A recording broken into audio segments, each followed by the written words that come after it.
Баршаңызға сәлем достар, менің арныма қош келдіңіздер. Бүгін мен сіздермен осындай өзімнің қазан тазалау әдісімен бөлісетін боламын. Мен бұл әдіспен бірнеше рет тазалағанмын және де өзіме қатты ұнады. Көріп тұрғандарыңыздай мендегі табалардың сыртының бәрі осындай майлар бір-біріне қатып қалған, осындай қап-қара қазандар. Енді осыны тазартатын боламыз. Тазарғаннан кейін қазандарымыз осындай әдемі болып шығады. Ол үшін шұңғыр ыдысымызға су құйып, суымызды қайнатып аламыз. Ары қарай үйдегі қолданып жүрген порошогымыздан 6 ас қасық салатын боламыз. Одан кейін 6 ас қасық ас содасын салатын боламыз. Ас сода бізде көтеріліп реакцияға түседі, ешқандай да қорықпаймыз. Ас содадан кейін 6 ас қасық сұйық май құятын боламыз. Сұйық майдан кейін осындай кәдімгі бір кір сабынды алып пышақпен турап салатын боламыз.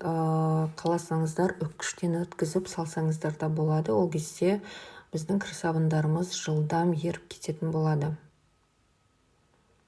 Мына суымыз жақсылап осылай қайнап жатыр. Осы сәтте табаларымызды ішіне салып, бетін жарты сағатқа жауып қоятын боламыз. Менде мұнда су жетпей қалғандықтан тағы да ыстық су құйып жібердім кішкене. Енді бетін жауып жарты сағатқа қойдым. Мұны жарты сағаттан кейін менде табам осылай қатып қалған майларының бәрі өздігінен түсті. Менде майлар қатып қалғандықтан мен осындай темір қырғыштың көмегіне жүгініп, жан-жақтарының барлығын осылай қырып жібердім. Және де мұны табаның ішінде де менде қатып қалған майлар болған кәдімгідей. Сол майларды да пышақтың көмегімен осылай қырып жібердім. Егер де сіздерде дәл осындай қатып қалған май болмай, ыдыстарыңыз кішкене ғана жағдай май болса, ол кезде жарты сағаттың ішінде өздігінен жаңағы майлардың бәрі түсіп қалатын болады. Мұны көріп тұрғандарыңыздай мендегі май кәдімгідей қатып қалған, сондықтан да мен пышақпен осылай жақсылап қырып алдым. Өзіме де жеңіл болу үшін. Жалпы бұл әдіс өте жақсы әдіс.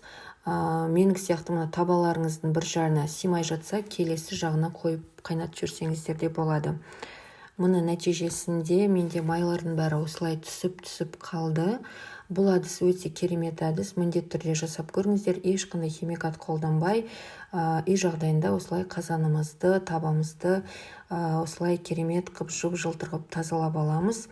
Егер де сіздерге әдіс ұнаса, міндетті түрде пайдаланып көріңіздер. Астына комментарийлеріңізді міндетті түрде қалдырыңыздар. Сіздер үшін алдағы уақытта өте жақсы пайдалы видеолар шығатын болады. Мені видеомды соңына дейін қарағандарыңызға үлкен рахмет.